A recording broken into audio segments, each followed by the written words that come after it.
Stand back! There's a hurricane coming through! The best there is, the best there was, and the best there ever will be.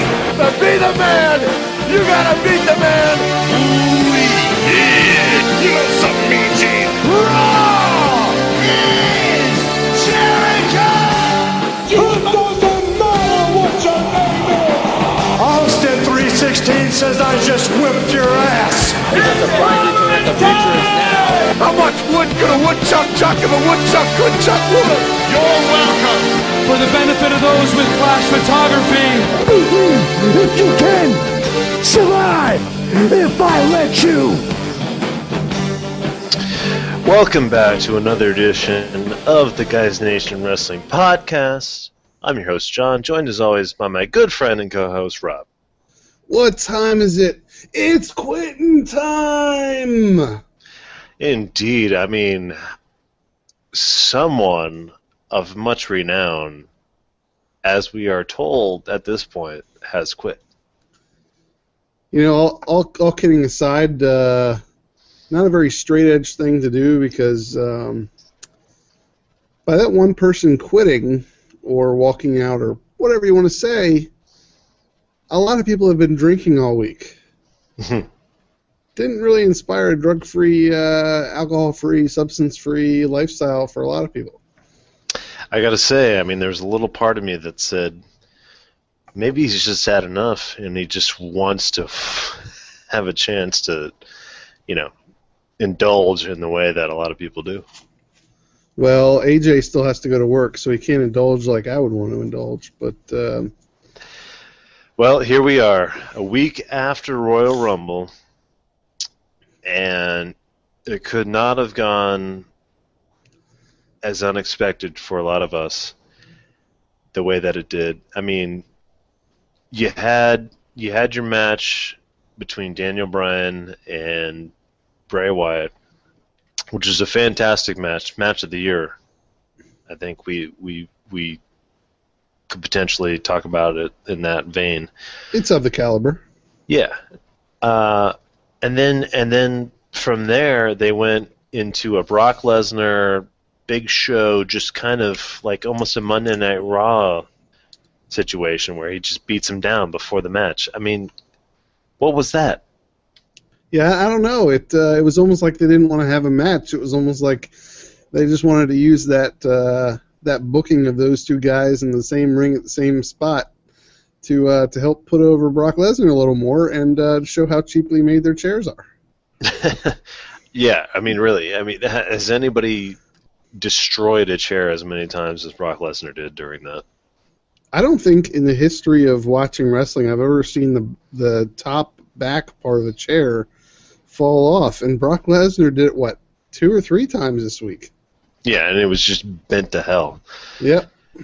So, you know, whatever the reason is, you know, that is what it is. Brock Lesnar destroyed Big Show. Okay, so he's still the monster. And then we had John Cena versus Randy Orton for the title. I got to tell you, I was really disappointed with the fans on this one. Yeah? I mean, you know, they chanted, you know, and the chanting that's been going on, you know, forever, whatever.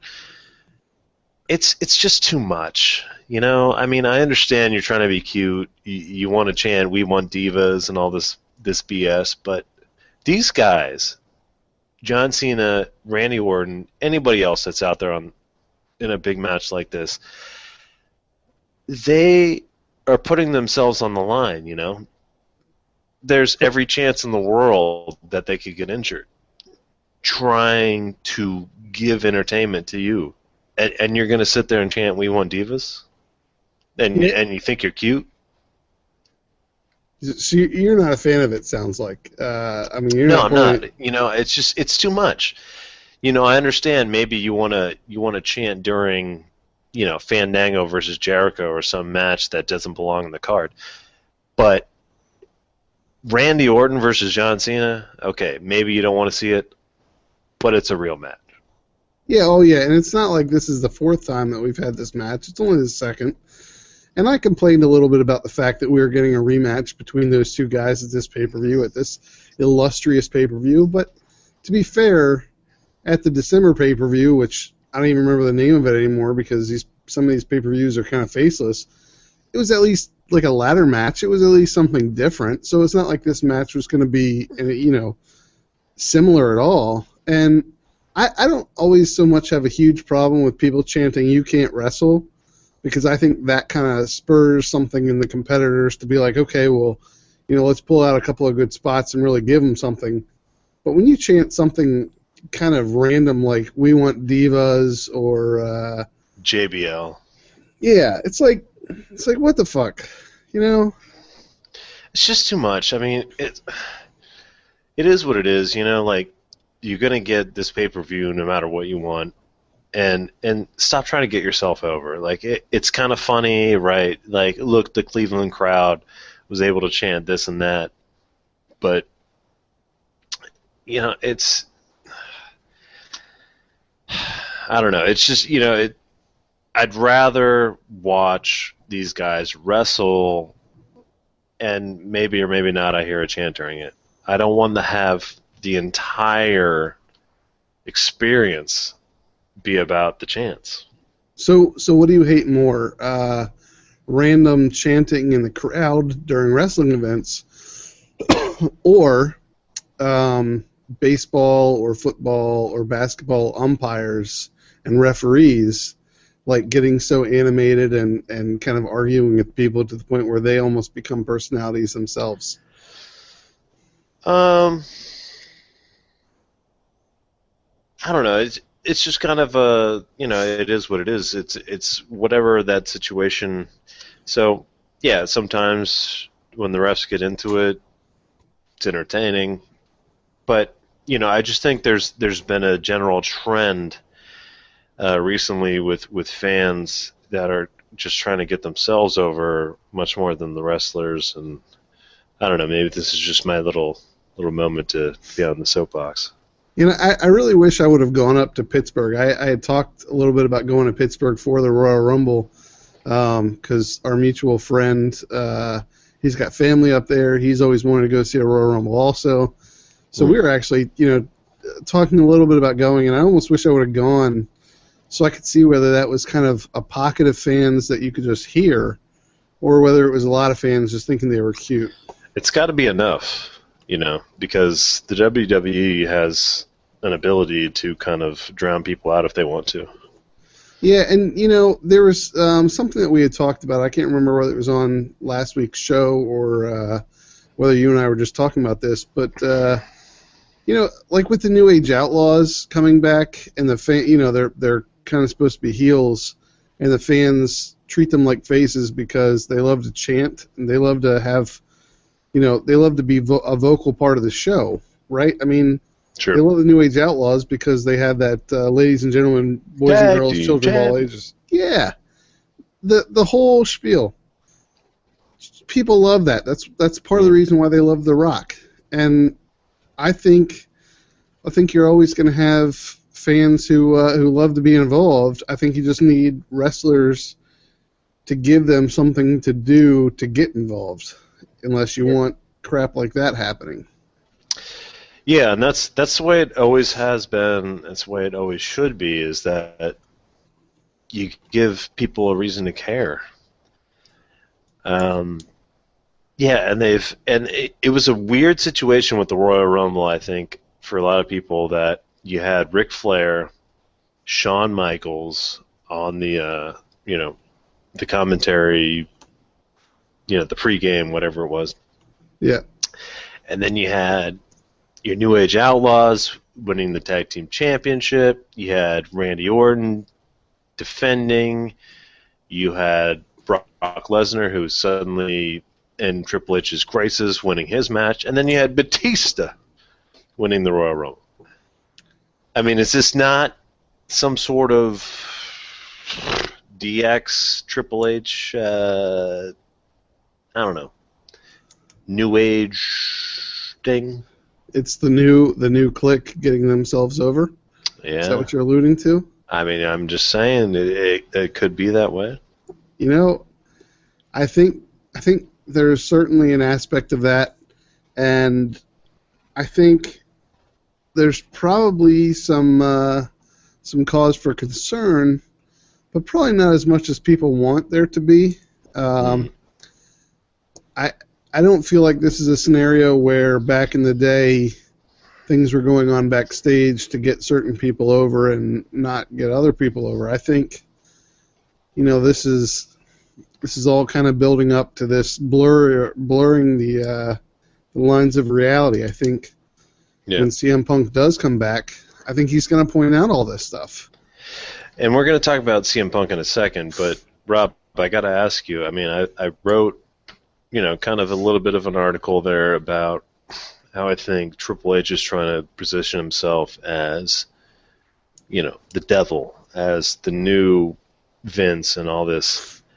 Do you see that being the case, or is it just kind of circumstantial? I mean, do you think that Triple H would actually put himself out there as someone, that anybody that wants to be a face and wants to compete is going to have to come up against him?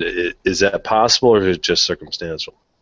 No, I think what you wrote, the things you laid out, I think they were all pretty valid. I saw some of the responses that you got there on Squared Circle. I liked the way you responded to those people. I mean, there's obviously a difference in how Vince McMahon could approach people once they were at odds, as opposed to how Triple H will approach them, because Triple H is a former wrestler or current wrestler or whatever you want to consider him, whereas Vince McMahon is a businessman pretending to be a wrestler, right? So I do think it'll be different. I think Austin McMahon is going to, is fundamentally different than what we're probably going to see out of Daniel Bryan and Triple H. But I do think you are going to have that dichotomy in the long-term storyline. And I don't know that it's going to be every face is going to have to go through Triple H, every main event face. But I think for the time being, whether it's John Cena, whether it's Daniel Bryan, whether it's CM Punk, whether it's pretty much anyone other than Batista at this point, seems like they're kind of positioned where they would have to go through Triple H or one of Triple H's cronies. Yeah, it's a tough situation. So that brings us to, kind of the story of the week. The guy that has had a chance to be kind of on top, but, maybe it wasn't in the right way. CM Punk walks out on the WWE. I mean, the only story we get at this point is that he's gone, so we don't necessarily know what the real story is.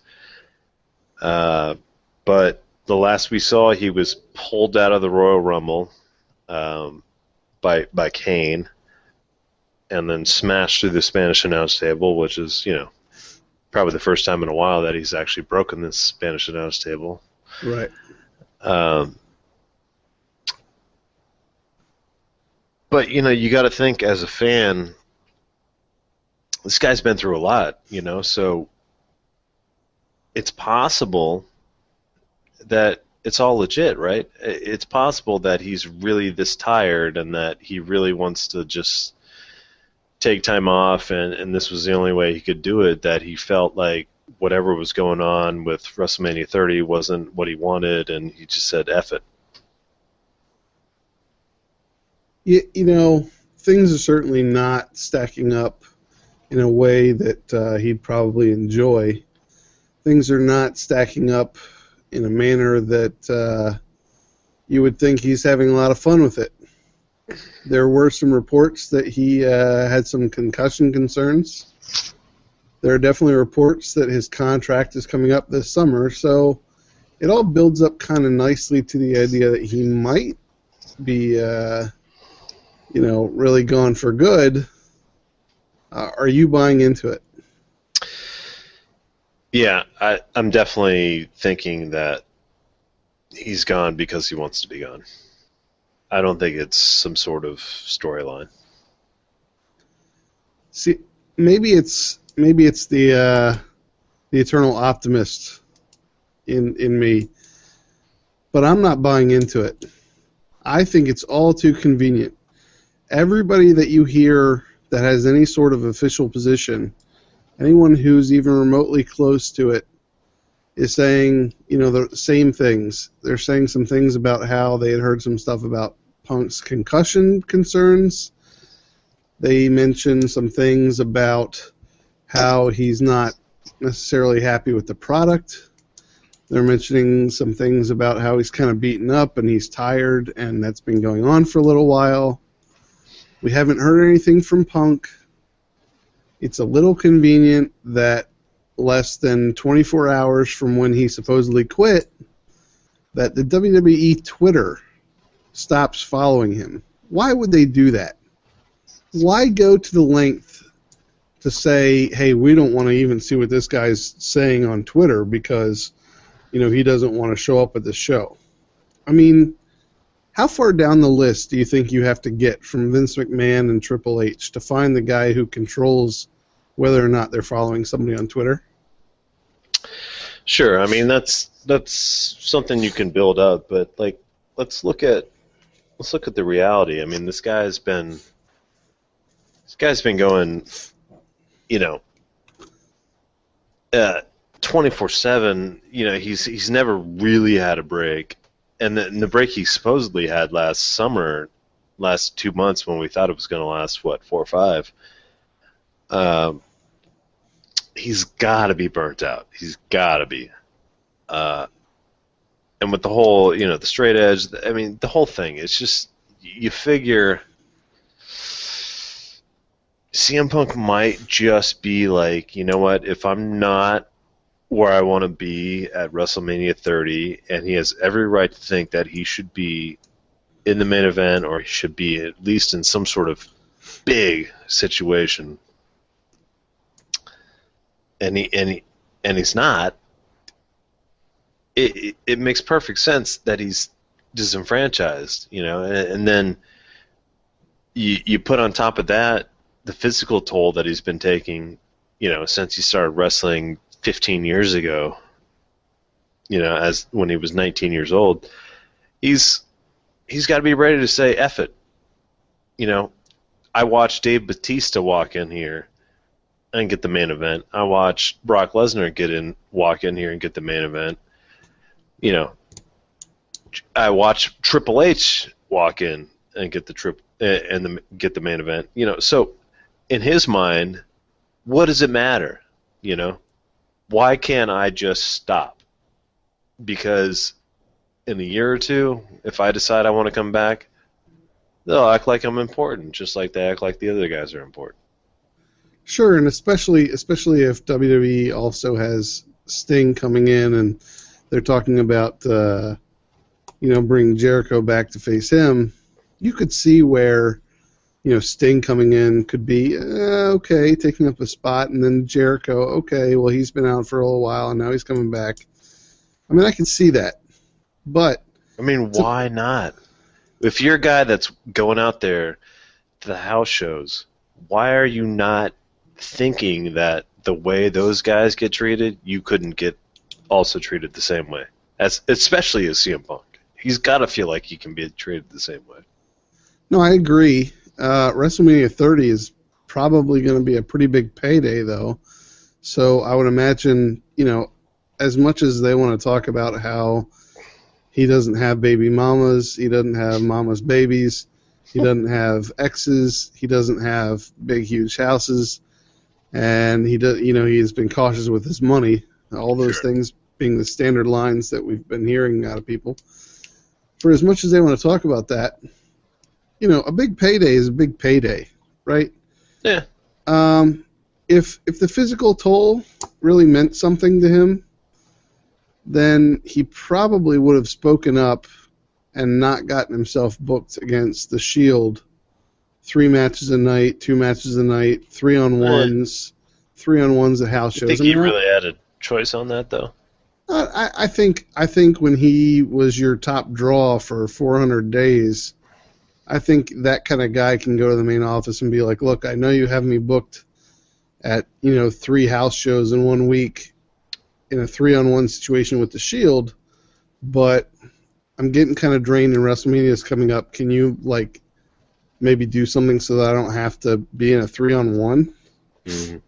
I mean, I think that doesn't really stack up, and I think it's a little convenient that the guy who a couple of years ago dropped a pipe bomb talking about poor leadership at the top, things getting handed down to Stephanie and her doofus husband Triple H, and how you've seen a couple of times Triple H's stooges show up and get good treatment, and CM Punk is carrying the torch, trying to fight against the machine and keep himself relevant.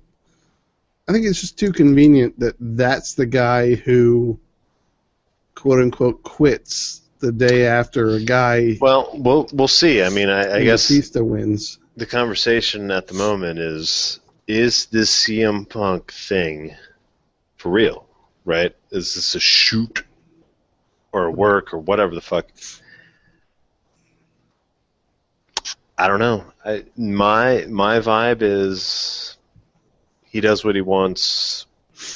If they can convince him to come back, then it becomes a work. Right. If they don't, then it is what it is. Right. See, it sounds like you're pretty heavily sided on the fact that right now it's for real, and he does what he wants, I think. Yeah, no, I understand what you're saying, and I think that could be the case, but I think Vince could convince him to make it a work. Right. But I don't think from the moment it happened that it is a work. And you and I both surfed the internet this week. There's no shortage of people speculating on this, right? Mm-hmm. And obviously we're a few days after it happened. I don't know how much more we need to speculate as to whether it's real or whether it's fake, because honestly, I think, only a handful of people will ever know that. Sure. But I guess the point is that whether or not, here on February 2nd, whether or not it's real, we both agree that he could come back and they could make it into a storyline. Oh, not only could he come back, he will come back. See, and it's a matter of when. And my friend, we're about to hit the break here. We've got a lot to talk about. We got Roman Reigns. We got Bray Wyatt. We got Daniel Bryan. We got everything that's been going on lately in WWE. And we'll be right back.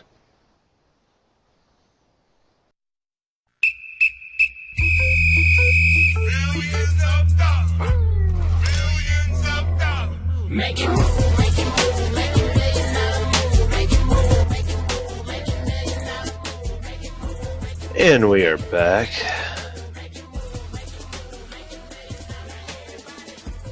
The Primetime Players.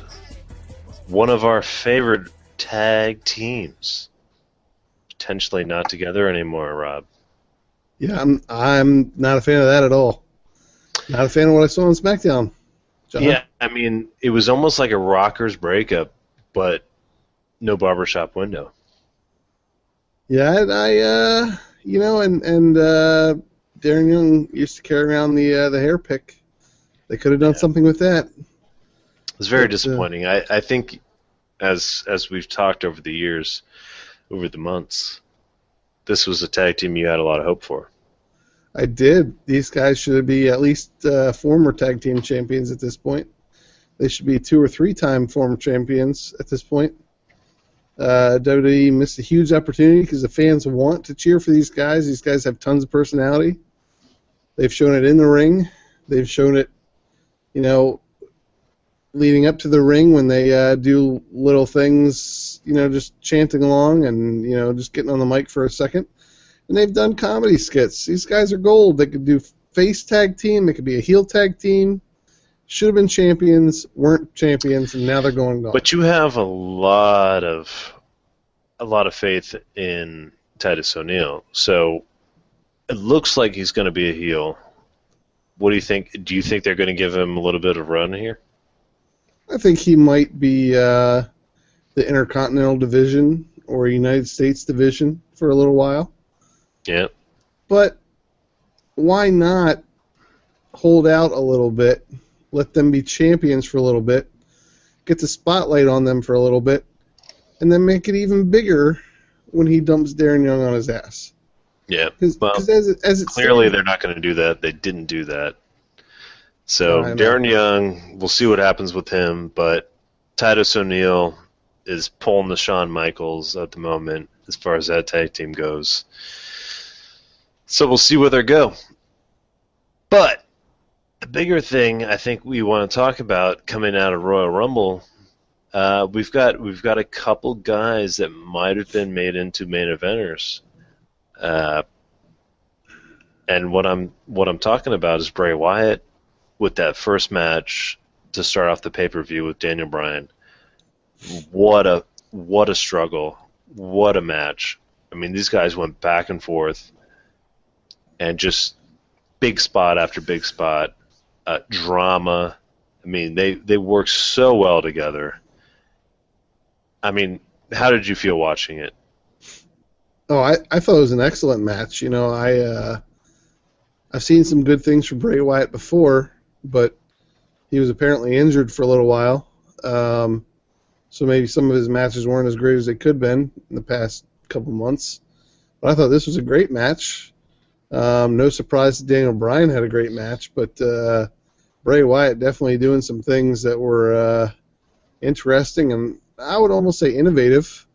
I really liked when he used that Sister Abigail type finisher thing and threw Daniel Bryan into the what do you call it, the guardrail, the barricade, yeah. Yeah, great spot. Yeah, that was incredible. I mean, yeah, these guys went nuts. You know, they just did everything they could to be the match of the night, and they absolutely were. Yeah, and there was no kind of interference from, you know, the other Wyatt stories that we might have seen with Kane and, you know, anybody else. This was just Daniel Bryan and Bray Wyatt one-on-one. You know, they sent away Luke Harper and Eric Rowan, and these guys just had a big match. You know, I think it's already set itself as the match to beat for the year. You know, I could see something at WrestleMania overtaking it in terms of quality or in terms of, you know, the hype, the build, and the emotion that sets through. But it's going to take something pretty good. Yeah, when I saw the Wyatt family, you know, ejected from the match, told to go to the back, Harper and Rowan no longer could be at ringside, I was thinking that was clearly a sign that Daniel Bryan was probably going to win. But in hindsight, I think that's the aspect of things that made it so that this feud could finish out. Because if you have those two guys at ringside and Bray Wyatt wins, then you have a situation where you know, maybe there's some speculation that might continue. So, Rob, were you surprised? Were you surprised that Bray Wyatt got the win? I was surprised at the time, but looking back at it, I think that's the perfect way to end the feud. So, knowing that the feud needed to end, not necessarily. Given all the Daniel Bryan build-up, all the yeses, the consideration of the fact that this match might have some sort of, you know, ability to dictate what's going to happen in the Royal Rumble match, were you surprised that Bray Wyatt got the victory? No, you know, I think we both predicted that in the podcast episode that we did prior to the Rumble. You and I both picked Bray Wyatt to win, And I think it was partially because we thought this would help Daniel Bryan's story going into the Rumble match. Mm-hmm. So, they needed to end the feud. They needed to decide whether or not Bray Wyatt was going to take a step forward or a step back. And clearly, given what they did during the Orton-Cena match, they wanted the Wyatts to remain part of the upper echelon of WWE. Yeah, absolutely. So, does this bring Bray Wyatt? I mean, the fact that he pinned Daniel Bryan 1, 2, 3 clean. His cronies were not around ringside. It was as clean as can be. Does this bring Bray Wyatt into the conversation?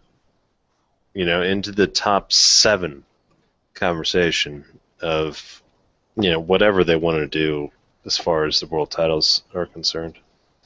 No, I think he's a top 10 guy. I think, when you have your top 6, then you start looking at, who are the guys that are just outside that top 6 who can be like Kane was back in the day, where you use them as an enhancement to the stars. You use them as the jobber to the stars. You use them as a guy who can compete around the main event, but is not likely to ever get the world title. But when you're talking about the top 6 guys, mm-hmm. I'm talking about guys who, in the next 2 years, will get that belt.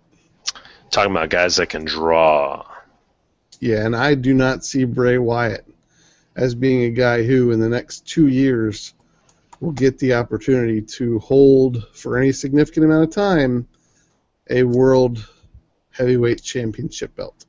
Do you not ever see Bray Wyatt being a guy that people want to see? I could see him being something of a draw in terms of... Can he be a New Age Undertaker? No, I don't think so. I think the Undertaker is a phenom. I think he is the type of thing that only comes around once in a generation. And I know we're kind of in the next generation here, but I don't see that character, unless it gets something of a change. I mean, he's got the kind of build-up, like the little, little vignettes they do that you can see on YouTube, and sometimes they show them on SmackDown. I mean, this guy's doing Undertaker type work. The guy's really good on the mic. The guy is good in the ring. He seems really creative. Undertaker kind of had that aspect to him where you were in awe of him and you were a little afraid of him.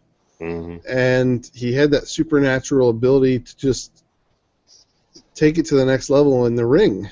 And right now, I haven't seen that from Bray Wyatt. True.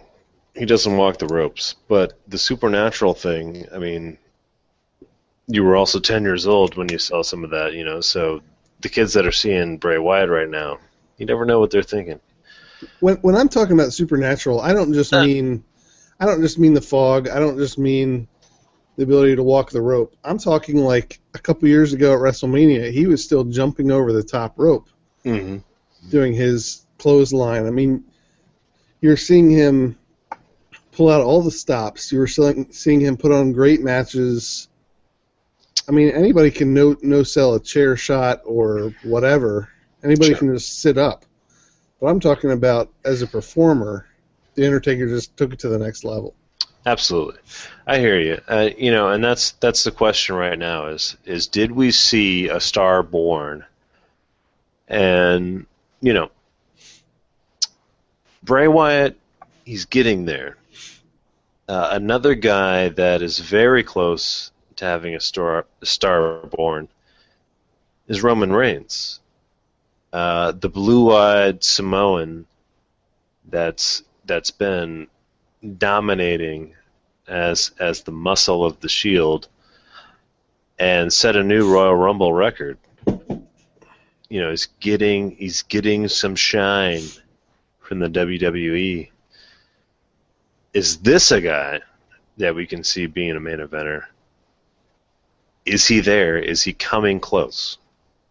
Oh, I think he's getting close. I think at this point he's coming up on Sheamus status. I mean, I think if Sheamus needs to be afraid of his spot on the card, he needs to look at Roman Reigns as being the guy who is possibly going to overtake him. Now, granted, Sheamus got into WWE because he met Triple H, and Triple H brought him in.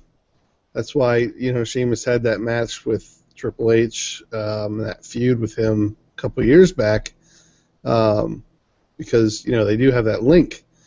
So I don't think Roman Reigns is necessarily going to take Sheamus' spot. Rob, what did you think when it was just Roman Reigns and Batista at the end of the Royal Rumble? Were you with most of us and just cheering your nuts off for Roman Reigns to throw him out? I was hoping to God that something would happen and Batista would, do something to his hamstring or mess up to the point where Roman Reigns would somehow luck into the victory. Mm-hmm. I would have been totally fine with Roman Reigns in the main event at WrestleMania. This is a heel. I know. And the face was supposed to be Batista. Well, supposed to... People were going crazy about Roman Reigns. If you're going based on what WWE wants you to think, who they want you to cheer for, who if you're letting them just jump right down your throat like they'd like to, then yeah, Batista's your face. But in terms of what the fans want to see at that moment, when it comes down to those two, I'll take it this far. When CM Punk was eliminated by Kane, and it was down to the final three, out of those three, I wanted Roman Reigns. I didn't want Sheamus. Yeah. I didn't want Batista. I wanted Roman Reigns. Absolutely.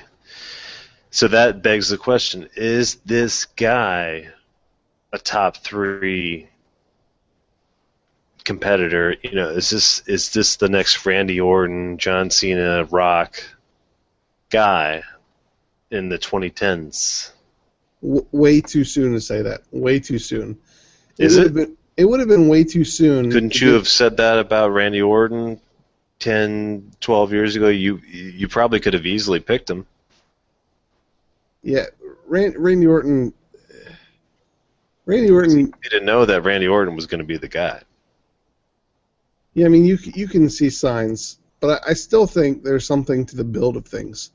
2 minutes ago, I was talking about how I wanted Roman Reigns to be the one that came out of that final 3 to be main eventing WrestleMania. Yeah. Bear in mind, it would have been too soon. It was not. This is not Roman Reigns' year. But given the options, sure. Given the options, the too soon is one thing, but yeah. Can you see him being a guy that we see main eventing WrestleMania in 2-3 years? Absolutely. Yeah. Absolutely. Superman punch. I mean, he's building up a repertoire. That he is. He is. He's good.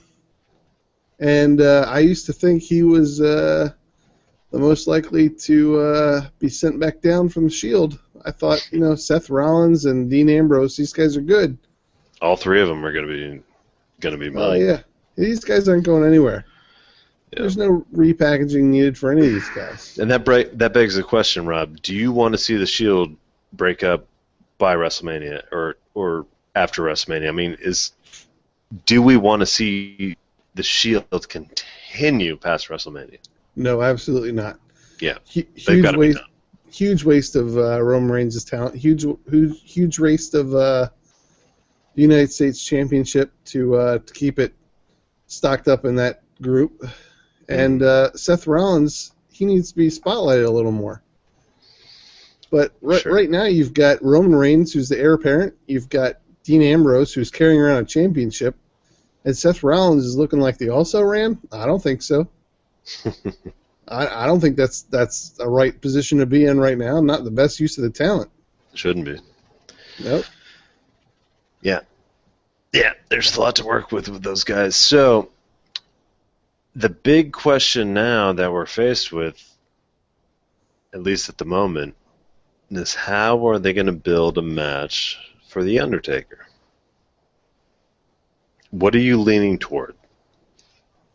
I'm leaning towards Undertaker taking on the man who looks to be without another huge opportunity, a man who has main evented the past few WrestleManias. I think you have to go with John Cena.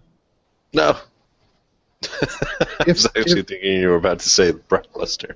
No. If for no other reason, then John Cena can't just be in some side match. John Cena has to be in a main match at WrestleMania. Here's the question I have for you, Rob. John Cena's WrestleMania experience is going to go one of two ways if he fights The Undertaker. He's either going to go over The Undertaker, which would... Boo. Yeah, it would be the worst thing of all time. Or he's going to lay back on the mat, getting the 5-second tan from the lights. He's not going to do that either. Sure he is. You think? Sure. You think John Cena's going to lay on his back during WrestleMania 30? Absolutely.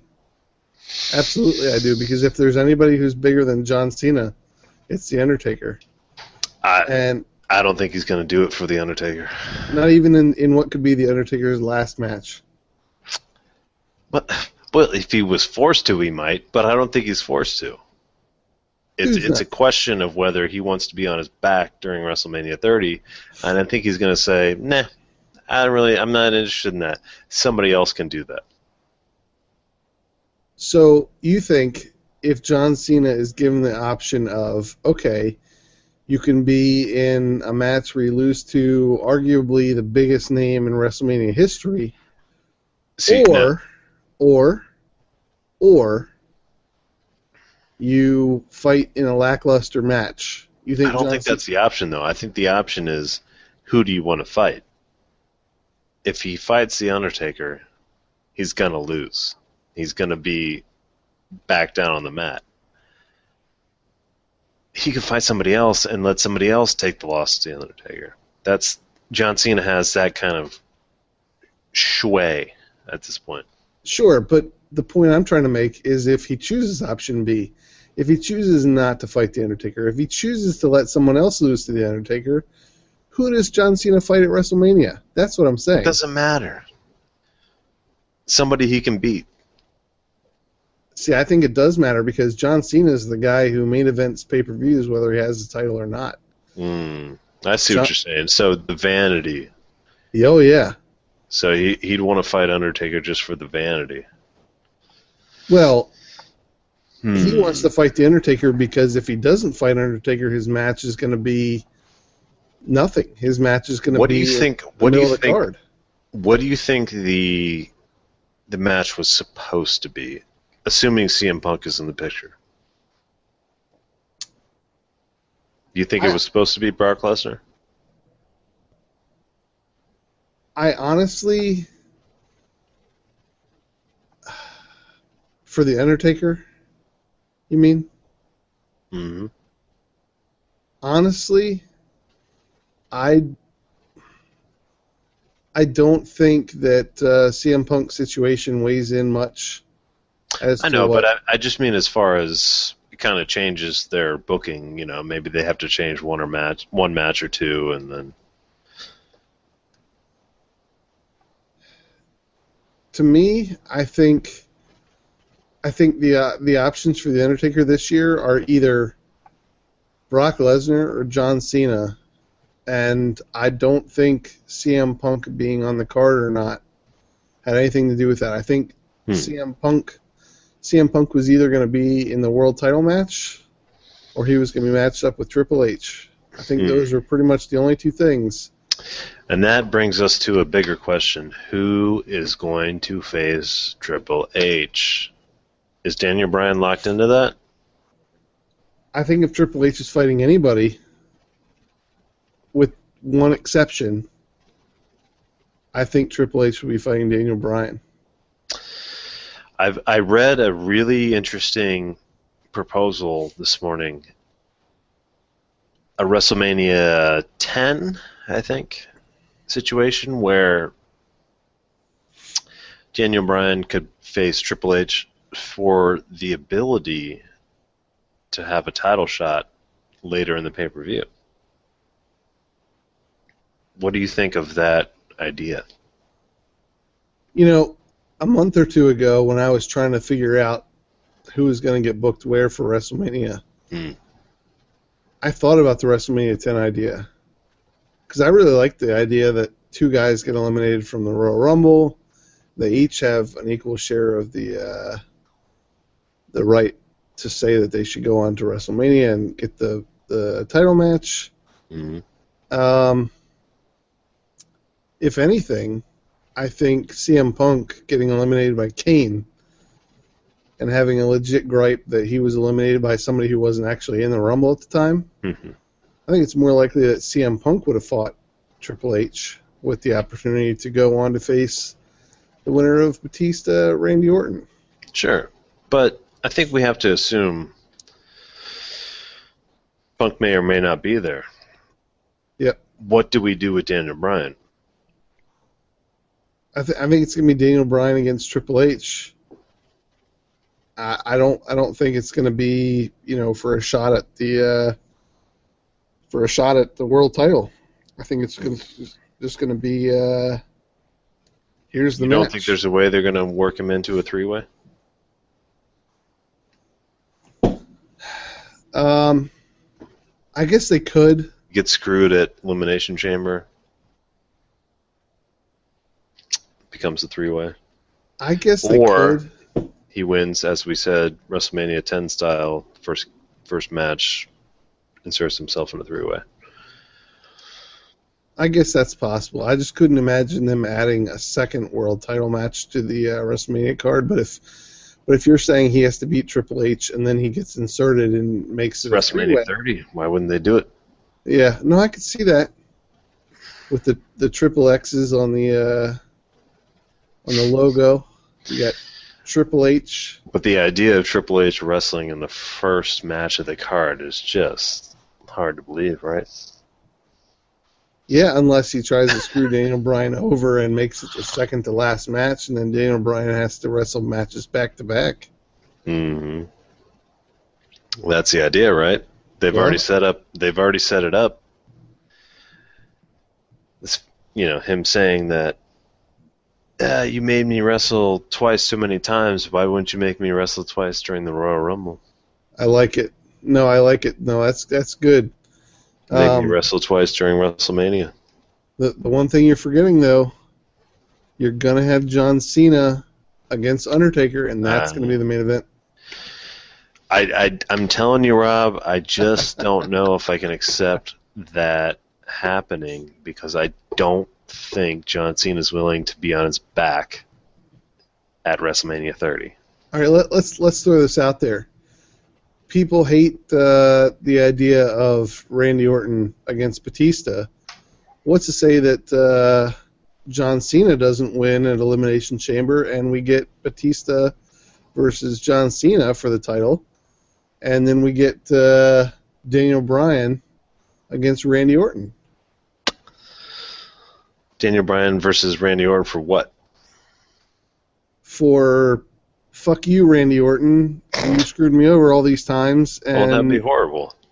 Nobody wants to see Daniel Bryan in any other match but a title match. Right. But I think people are going to be disappointed. Yeah. But you know what? Buy rates are not going to suffer because you're gonna have the network. You're going to watch it anyway. All I'm saying is, bottom line, Daniel Bryan has to be in a title match. It's going to be weird if he's not. Second, I really want to see John Cena versus Undertaker, but I have a problem envisioning it happen because of those couple, outcomes that I mentioned. Either Either John Cena beats Undertaker, which is not going to happen. It should not happen. That would be ridiculous. Or John Cena's flat on his back at WrestleMania 30.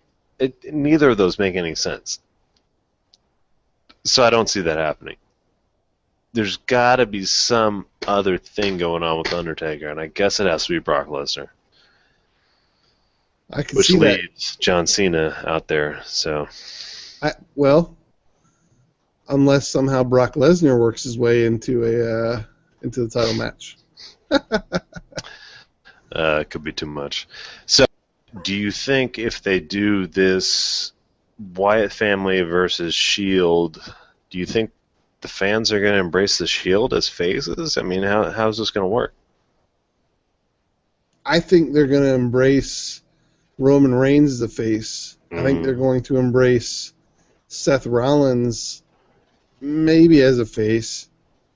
But Dean Ambrose. But Dean Ambrose is a heel, and I think it helps to push Roman Reigns even further up the card when the Wyatts end up getting a win and Dean Ambrose does something similar to Roman Reigns that Titus O'Neil just got done doing to Darren Young when it comes full circle.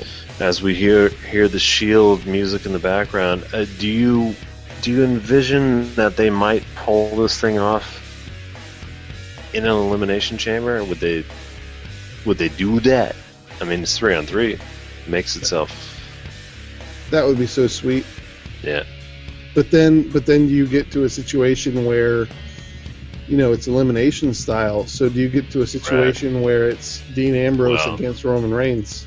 Yeah, I think that's the idea. That could be one of the Shield eliminate them. That could be interesting, but that could also be forcing the issue a little bit much. True. Right?